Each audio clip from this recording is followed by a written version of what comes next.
ETF index mutual funds నేర్చుకుని stock మార్కెట్లో రాణించాలనుకుంటున్నారా? వెంటనే ఈ నెంబర్కి కాల్ చేయండి.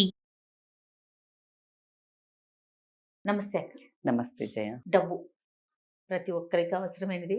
దాని చుట్టే ఎంత అవునన్నా ప్రపంచం. కాదన్నా మొత్తం ప్రపంచం మొత్తం పరుగులు పెడుతోంది. రాజుల కాలం నుంచి మనం పాతకాలం కథలు విన్నా, స్టోరీలు చూసిన, ఏం చూసినా డబ్బే కదక్క. ఎస్.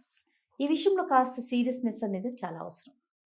కొంతమంది మొహమాటానికి పోయి డబ్బును పోగొట్టుకుంటూ ఉంటారు. అతి మంచికి పోయి చాలా ఇబ్బందులు పాలవుతూ ఉంటారు. దాన్ని ఎలా తగ్గించుకోవాలి ఆ అలవాటుని? అది మీరు అన్నట్టు ఎంత ప్రపంచం చుట్టూ పరిగెడుతుంది. ఇది వరకు కంటే ఈ క్రౌడ్ కొంచెం తగ్గిందని చెప్పొచ్చు. ఏంటంటే ప్రతి ఒక్కళ్ళు కాస్త సమయస్ఫూర్తి అనేది పెరగటం అయితే వాస్తవం. ఎందుకు అంటే అడిగితే ఫస్ట్ అంటే లైక్ ఎలా అంటే ఇయ్యటం వేరు, మొహమాటానికి పోయి ఇచ్చిన తర్వాత అడిగి తీసుకోవటం అనేది అందరి వల్ల అవ్వని విషయం. ఎస్. కొన్ని ఎగ్జాంపుల్స్ నావి చెప్తే, నేను ఇప్పుడు మాట్లాడుతున్నప్పుడు మన సాయి చివుక్కుని నవ్వారు. ఏమని, మీరేమో ఇప్పుడు ఉన్నారా అక్క అంటే సాయి నవ్వాడు. నేను వెంటనే నేను ఉన్నాను అన్నాను.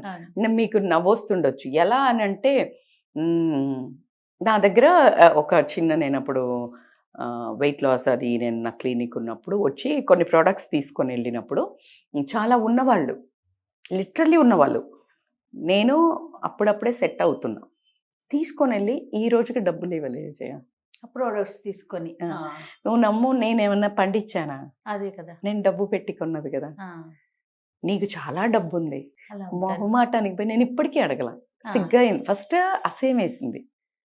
నేను ఎందుకు చేస్తున్నా బిజినెస్, మనీ ఎందుకు చేస్తున్నా? కామన్ సెన్స్ బై, ఎవరమైనా కామన్ సెన్స్.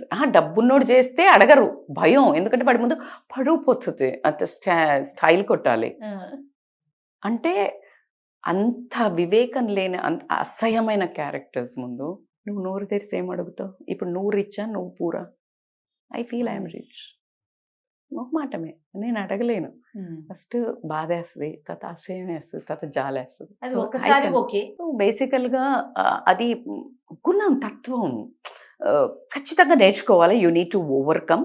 దాంట్లో ఎట్లాంటివి నేర్చుకోవాలి అని అంటే, ఈ మొహమాటస్తులకి మీరు అన్నట్టు బుద్ధి రాదా మేడం అని నన్ను అడిగినట్టే ఉంది మీరు.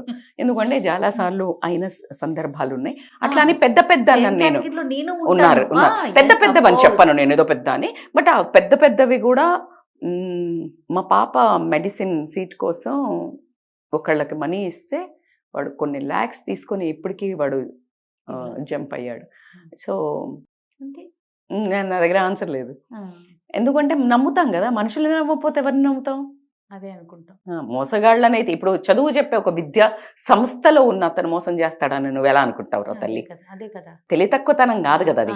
సో ఇలాంటివి అవుతూ ఉంటాయి. ఇలాంటివి అయినప్పుడు ఓకే, మనం బాకీ ఉన్నమేమో వాడికి, ఇంకా అట్లా అనుకోని లేకపోతే చచ్చిపోతాం.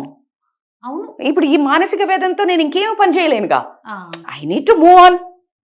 రైట్, దీని నుంచి నేర్చుకోవాలి అని చెప్తున్నా. ప్రాక్టికల్ గా చెప్తున్నారంటే అక్కడ నిజంగా ఇలా ఆలోచిస్తాం, ఏమో ఈ జన్మలో ఏం రుణం అలా అనుకోవాల్సి తీర్చేసేనేమో, ఇంకంతే అంతే.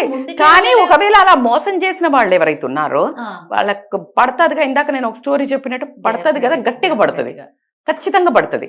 సో సెకండరీ ఏంటి అని అంటే, దీని నుంచి మనం నేర్చుకోవాలి. మొహమాటం ఉంది, మీరు అడగలేరు అసలు. ఆ జోలికి ఒకసారి 2 సార్లు దెబ్బలు తగిలినప్పుడు ఆ పైసలు, డబ్బులు అనే ఒక రిలేషన్ ఎవరితో పెట్టుకోకుండా ఉన్న దాంట్లో సరిదిద్దుకుంటూ చాలా స్ట్రిక్ట్ బౌండరీస్ పెట్టుకోవాలి. దీనివల్ల ఎదుటి వారి దగ్గర మనము అంటే వీళ్ళు ఏమి ఇవ్వరు అని అనిపించుకున్నా పర్వాలేదు. ఎందుకు వాడు ఇప్పుడు ఆ ట్యాగ్ నువ్వు తీసుకుని భారతరత్న ఏమన్నా ఇచ్చుకుంటావేంటి నువ్వు? వాడెవడో అలాంటి మోసం చేయడానికి వాడు మన దగ్గర డబ్బులు అడుగుతుంటే తీసుకోకపోతే, నువ్వు ఇవ్వకపోతే నువ్వు చెడ్డాడు అంట, happy, that's okay, thank you, sorry. ఎందుకంటే నువ్వు తర్వాత అవస్థ పడతావే. అలా కాకుండా నీ ఒక సమస్య అంటే, ఇంకొక వర్గం కూడా ఉంటారు. ఎలా అంటే, నువ్వు సమస్యలో ఉన్నావు, నీకు అవసరం ఉందని డబ్బు ఇచ్చి ఆ మొహమాటంగా పోతున్నావని ఇంట్రెస్ట్ అని చెప్పి నీ దగ్గర నుంచి డబ్బులు పిండే వాళ్ళు కూడా ఉంటారు. అంటే ఎక్కువ తక్కువ, ఎందుకు నువ్వు మొహమాటానికి పోయి బయట చెప్పుకో, పరుగు పోతుందని. ఆ నోరున్న వాళ్ళు ఏం చేస్తారు, రఫ్గా మాట్లాడతారు. సో ఇలాంటి వర్గాలను కూడా చూసాను నేను. మన డబ్బులేమో తక్కువ, వాళ్ళ డబ్బులేమో రియల్. ఇదెవరు? మళ్ళా డబ్బున్న వాళ్ళు చేస్తారు. ఇది ఇంకా విచిత్రం. డబ్బున్న వాళ్ళు వడ్డీ అడగగలుగుతాడు, డబ్బు లేనివాడు వడ్డీ అడగలేడు. అందుకే వీడు డబ్బు లేకుండా ఉన్నాడు, వాడు డబ్బుండి ఉన్నాడు. అట్లనే లేదు, అలా అలా ఉన్నారు కాబట్టే వాళ్ళు డబ్బు పోగేశారు. వీడికి ఆ చేత కాకనే వీడు డబ్బు అడుక్కుంటున్నాడు. సో ఈ మొహమాటం ఉండే వాళ్ళకి ఒకటి ఏంటంటే, when you don't know how to handle, నేను అడగలేను మేడం, నాకు చాలా కష్టం అవుతుంది, అడిగిన రోజు గొడవలు అయ్యే వాళ్ళు కూడా ఉంటారు, చెడ్డోళ్ళు అవుతారు. సో కాబట్టి ఏం చేయాలి అని అంటే, ఇట్స్ బెటర్ బౌండరీస్ నో. ఒకవేళ బౌండరీస్ నీకు ఇవ్వాల్సిన అవసరం, వాళ్ళకి అవసరం ఉంది, నీకు ఇచ్చేంత ఉంది స్తోమత, మధ్య ఒక మనిషిని ఎవరైతే స్ట్రాంగ్గా మాట్లాడతారో వాళ్ళని ఇరికిచ్చేసి, message at least message you can do, return proof evidence, return మెసేజ్లో you can bombard anything. Message రియల్గా నువ్వు మోసం చేసి తీసుకోవట్లేదు వాళ్ళ దగ్గర, ఎక్కువ తక్కువ అన్యాయంగా గుంజుతలేవో, టోటల్గా బౌండరీస్ పెట్టుకోవడము. నీకు అంత మొహమాటం ఉండి డబ్బు పోగొట్టుకుంటాను లేదు, నీ దగ్గర డబ్బు ఉంది, వేరే వాళ్ళకి కూడా నీడ్ ఉంది, నీ మనస్సు అలాంటిది, కానీ నేను అడగలేను మేడం అని అంటే, ఒక స్ట్రాంగ్ వాయిస్ ఉన్న వాళ్ళని ఎవరినన్నా మీడియేటర్ పెట్టుకోవడం, దాని తర్వాత వాళ్ళతో రిటర్న్ అగ్రిమెంట్ తీసుకోవటము. అట్లాగే మెసేజ్లో మాత్రం నేను ఫస్టే చెప్తున్నాను, నేనైతే అడగలేను, నేను అడగక ముందే మీరు ఇవ్వండి. మీ వీక్నెస్ని కూడా బయట పెట్టకండి, అడగలేను అనేది కూడా బయట పెట్టకండి.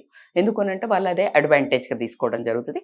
అన్నిటికంటే ముఖ్యం ఏంటంటే, ఎవరి ముందైతే డబ్బులు తీసుకునే వాళ్ళు పరువు పోతుంది అని ఫీల్ అవుతారో వాళ్ళని విట్నెస్గా పెట్టి ఇచ్చేసినారు అని అంటే మీకు తగ్గుతుంది. అన్నిటికంటే బెస్ట్ అవాయిడ్. అసలు గోలే లేదు.